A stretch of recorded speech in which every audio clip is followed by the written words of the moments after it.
Okay, first world problem for you. Audience participation, Macs or PCs? Which are you going to go with? And why? Ooh, we're a bit divided. The truth is, you can't really say, because it all depends what you want to use them for. A bit like comparing apples and pears. I'm sorry, it's a very literal slide, I realise when I put it together. But I'm not going to talk about computers today, I'm going to talk about people. And whether people are something like this kind of Mac PC question. Because you may not be aware of it, but April is Autism Awareness Month, and I know that because my youngest son's autistic. And one of the most useful things somebody said to me when he was growing up is, just think of it as a different operating system. And it's a bit simplistic, I mean it's a spectrum, so people aren't necessarily one or the other. But I thought, for the purpose of this 5 minutes, let's pretend that's true. So we got the AOS, the Autism Operating System, and the FOS, the forget nearly everything anybody ever tells you operating system. And because non-autistic people tend to just drift through life, ignoring almost everything except the things they're interested in. And as an example, you may remember poor old Madge falling off the stage a couple of weeks ago. And the response to my son Matthew and his friend Julia was to repeat for 5 minutes, without repetition, interruption, hesitation, that entire 5 minutes from The Incredibles, where Edna explains why superheroes should have no capes. Everything, the sound effects, the words, it's absolutely verbatim perfect. I mean, I've seen that film half a dozen times, I couldn't have done that.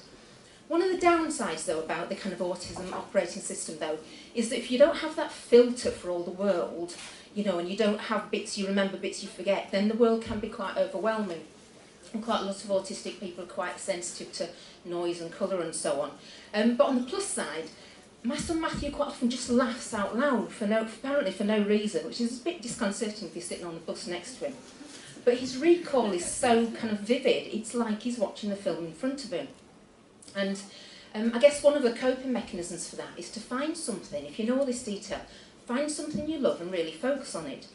Now, I work in public transport where quite a lot of my colleagues use the Autism Operating System. I don't know if they know that, but they do.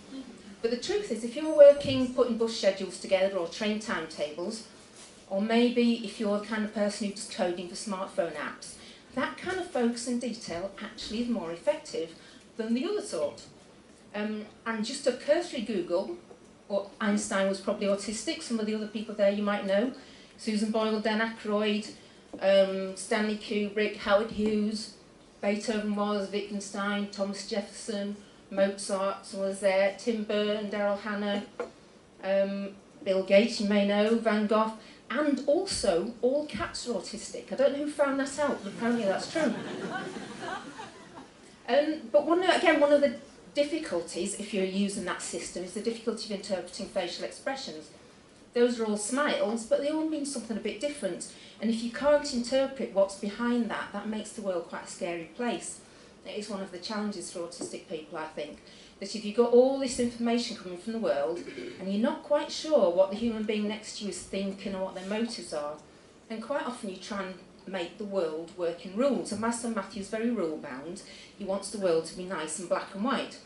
But that's a problem, because in the non-autistic world, some rules we follow, some we bend a little, and some we just flout entirely. So the rules don't really work either, because we don't really take them seriously, do we? We just do the ones we feel like. So it's quite challenging.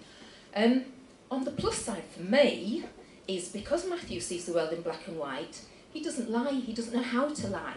Now, how many of you with a 19-year-old son wish that they knew that he was always telling the truth? So I'm a bit smug, really.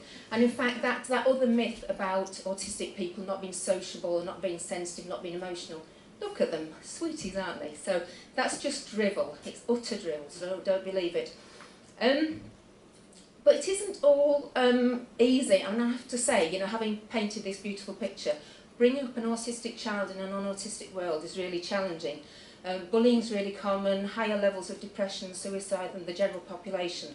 So it is really important that we get the support. Matthew had massive support through nursery and school and college, so he's now got loads of mates, really active. He started doing gymnastics 3 years ago, and now he started coaching younger children. So it's not a done deal about what that course is going to be. So if you do see events like this next month, let's just try and trash that disability notion of autism and just think, I wonder how interesting the world would be if I could just see it through a different operating system.